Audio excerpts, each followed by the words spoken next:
but the term programmatic, a word many of us in the room have come to love and hate, or maybe both in that regard, given how widely it's used and thrown around the industry.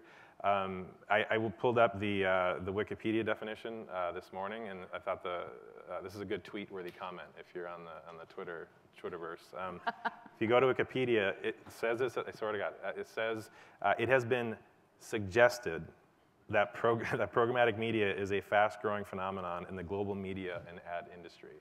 So I don't know how that gets edited, but the fact that it's a suggestion and not necessarily quite there yet. Wikipedia perceives it not to be a reality. Not quite there yet. No, we're getting there. So programmatic. So data,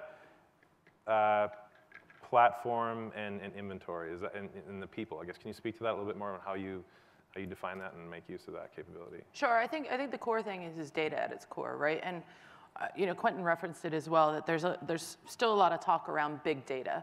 And that's all well and great when you start talking about the volume of data that's accessible, the volume of data, and the ability to store it because it's a lot cheaper for the storage and to assimilate that data. And I think that's where often our clients will come to us and say, oh, well, we want to build a DMP. Or we want to think something about data. Or I was at a conference, CMO will say, I was at a conference and I was sitting next to another CMO, and they're both kind of comparing how big their DMP is. And that's great, if its size matters. But another good quote from Twitter. Yeah. Mm-hmm. You're just trying to get all of our Twitter comments.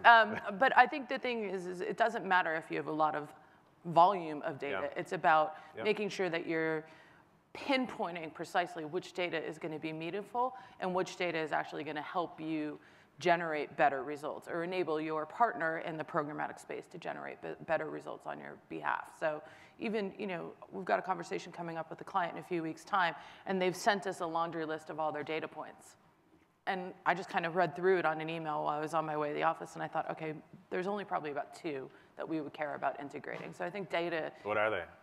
What kinds of data? CRM data is absolutely important. So advertiser first-party data? Exactly. Especially if they have engagement or constant sort of conversations that go on with their customers. Because I think that's untapped. Often people are looking for new customers when you could be cross-portfolio selling. And that's where the CRM data and targeting comes into play really easily. And I think the other really interesting point is talking to clients about point-of-sale data. So, shopper marketing data? Exactly. So for me, those are the 2 most meaningful data points. Now, of course, it's going to depend on the advertiser, but I would say that wager that those are the most important pieces, the owned and operated data. That's great. Yeah, I would agree. So we'll have clients, we'll have advertisers or agencies come to us and say, same thing. I've been at a conference, I read about it, or it comes down from the CMO into the organization. I want to move to 100% programmatic. And we'll pause. That's fantastic. Our business is set up for that. We're like, oh, that's great. But let's pull back, define what that means with our partner, talk about all of the implications, some of the best practices around that, and have found that not many have moved to a binary approach where it's media, sort of call it traditional media in that regard and how that is transacted, and then something more completely 100% automated. It seems to be a bit of a continuum in that regard, where some people are leveraging both practices or capabilities, or how do you find that with your clients?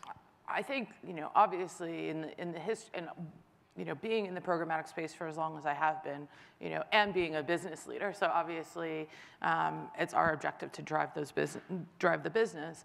I would be cheering on the inside when a client says we want to go 100% programmatic, but I never like to take anything at face value. And really the question is, well, why do you think you should be doing that, right? And just like they would say, I'm going to spend 100% of my budget on television. Well, why are you saying that as well? Because I think that's what we really need to uncover is what is that right balance? Anything that we can transact in an automated fashion that's data-driven and leveraging the right platforms is absolutely fantastic, but only if it's going to drive those right business outcomes. Otherwise, it's just an exercise in futility, because if it's just doing an apples-to-apples comparison between traditional methods and new methods, that's not necessarily going to be beneficial to anyone. And for composition, just how many different clients, roughly, order of magnitude, do you work with? Well, so we partner up with all of the wonderful agencies that sit within the media brand spectrum. So Mandatory, I have to say that? Wonderful? Was that No, I just think it's important for us to articulate that because they are partners, Yes, right? of course. And that's also why we think we're different than other programmatic offerings within holding groups is because of our partnership approach. Of course, there's an investment strategy that goes along with that, but if we want to be putting the client first, then we need to be partnering well together. So Initiative, as well as ID Media and BPN are all of our agency IPG. partners. Yep. Yeah, exactly. Yep. Some of our largest clients are also the largest clients that media brands have within their portfolio. So Chrysler, Yep. U.S. Postal Service, L'Oreal. I'm just trying to run off the gamut of them. Applebee's. I mean, it runs the whole spectrum between CPG, automotive, and retail. Okay.